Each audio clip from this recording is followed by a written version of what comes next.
Love.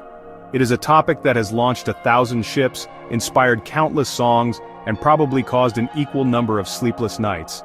We all search for it, we all talk about it, and we all experience it in our own unique ways.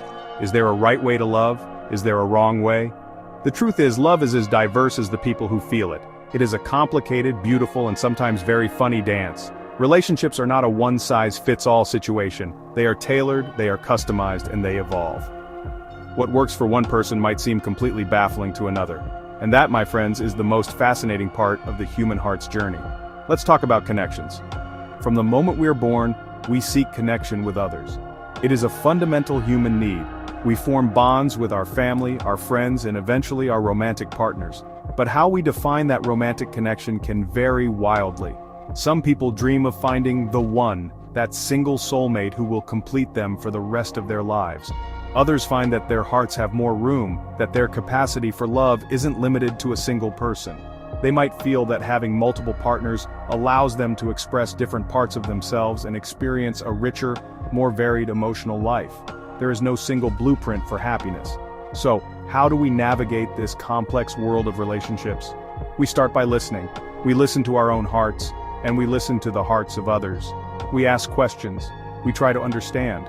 The conversation about love and relationships should not be a debate with winners and losers. It should be an exploration, a dialogue where we learn more about ourselves and the incredible diversity of human affection. It is about understanding that your truth is not the only truth, and that someone else's choice, even if it is different from yours, comes from a place that is just as real and valid. It's a fascinating bottom line, isn't it? Before we judge, before we assume, let us simply open our minds. The world of relationships is a grand stage, and every person has a role to play. Some will choose a simple duet, a beautiful performance with just two people. Others might prefer a full ensemble cast, with a dynamic and bustling stage full of energy and different voices. Neither is inherently better than the other. They are just different styles of performance, different ways of telling a story. The most important thing is that every actor on that stage feels respected, valued, and happy with the part they are playing. Let's start the show. Let's get our terms straight, shall we? It can sound very academic, but it is actually quite simple. Let's break it down. First, we have monogamy. Think of mono as meaning one. This is the most common and widely recognized relationship style in many cultures. It is when you commit to one partner at a time. You are in a relationship with one person, and that is your focus. It's like picking your favorite dish at a buffet and deciding you are so happy with it, you don't need to try anything else. It is a classic choice, a beautiful and focused connection between two individuals. Next on the menu is polygamy. Poly means many. So, polygamy is the practice of having more than one spouse at the same time. It's an umbrella term. Imagine a tree with different branches. Under polygamy, you have polygyny, where one man is married to multiple women. You also have polyandry, which is much rarer, where one woman is married to multiple men. This is not about cheating. It is a formal, structured arrangement where everyone involved knows about and consents to the situation. It is a different cultural and social framework for family and relationships. Then there is a very important distinction to make: bigamy. While it sounds similar to polygamy, it is quite different, especially in the eyes of the law in many countries. Bigamy is the act of marrying someone while you are still legally married to another person. The key difference is that it is often done without the knowledge or consent of the first spouse. It is an act of deceit and is illegal in most places that practice monogamous marriage. So while polygamy is an open arrangement, bigamy is a secret one. It is a crucial difference between honesty and deception. One is a lifestyle choice, the other is a crime. So, you see, the language of love has its own vocabulary. Monogamy is one partner, polygamy is more than one partner with everyone's consent, and bigamy is illegally marrying a second person in secret. Understanding these terms is the first step to having a more informed and respectful conversation about the different ways people choose to build their lives and families. It moves us away from judgment and closer to understanding. It is not about which is right, but about what each one means. And that clarity is always a good thing. Why would someone choose to have more than one partner? It's a question that fascinates many. For some, it is simply about capacity.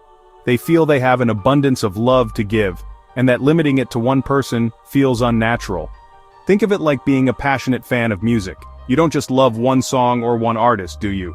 You might love rock, pop, and classical music all at once, and each one fulfills a different part of your soul. For some people, relationships are similar. One partner might share their love for intellectual debates, while another shares their passion for outdoor adventures. It is about building a network of love that satisfies different emotional and intellectual needs. Let's talk about a surprising fact. Studies have sometimes shown that the number of partners people have can change with age. While we often think of our 20s as a time for exploration, some research suggests that people might have more partners as they get older, especially after a divorce or the end of a long-term relationship. They re-enter the dating world with a clearer idea of what they want and are less willing to settle.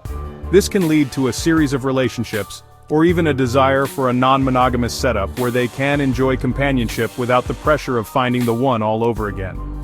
It's a second act in life, with a brand new script. Having many ex-partners can be seen in different lights.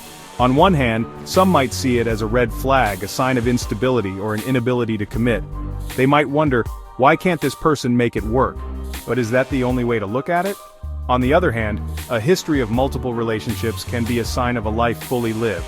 It can mean that a person has learned a great deal about themselves, about communication, and about what they truly need in a partnership. Each past relationship can be a lesson, making them a more mature, self-aware, and better partner for the future.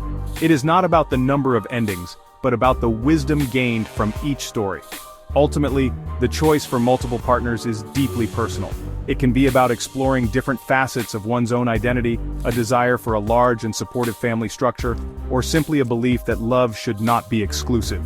It challenges the traditional fairy tale narrative, suggesting that happily ever after can have more than two main characters.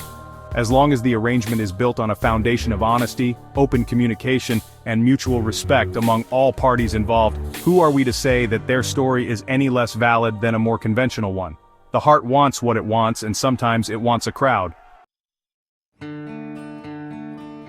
Of course, for every person who thrives in a multi-partner dynamic, there is another who finds their greatest joy and security in a monogamous relationship. The choice to commit to one person is not a limitation. For many, it is the ultimate freedom. It is the freedom to build a deep, unshakable bond with another human being. Think of it as growing a magnificent towering tree.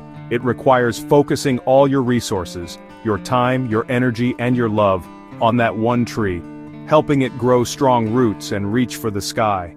This profound level of intimacy and shared history is something many people cherish above all else. There is a unique security that comes with monogamy. It is the comfort of knowing you have a person, someone who is your primary teammate in the game of life. This person is your emergency contact, your biggest cheerleader, and the one who knows how you take your coffee without even asking. This partnership creates a private world for two, a safe harbor from the storms of life. It's a powerful bond built on trust, shared experiences, and the promise of facing the future together, side by side. For many, this exclusive connection provides a sense of peace and stability that they find essential for their happiness and well-being. The romantic ideal of finding a soulmate is a powerful force in our culture for a reason. It speaks to a deep human longing for a singular, all-encompassing love. The idea that there is one person out there who understands you completely, who complements you perfectly, is a beautiful and compelling narrative. This is the stuff of epic love stories, poems, and songs that have moved people for centuries. Choosing monogamy is often about choosing to invest in that epic story, to dedicate oneself to co-authoring a life story with one other special person, filling its pages with shared memories, inside jokes, and unwavering support. In the end, the decision to be monogamous or polygamous is a personal one, and neither path is superior. It is a matter of what aligns with an individual's heart, values, and vision for their life. Whether you find happiness in the focused depth of a single partnership or the broad connections of multiple partners, the goal is the same: to love and to be loved. The most important bottom line is respect. We must respect the choices of others, even when they differ from our own. Love is a vast and varied landscape. Let us allow everyone to find their own beautiful view. Let us celebrate love in all its forms. Beautiful.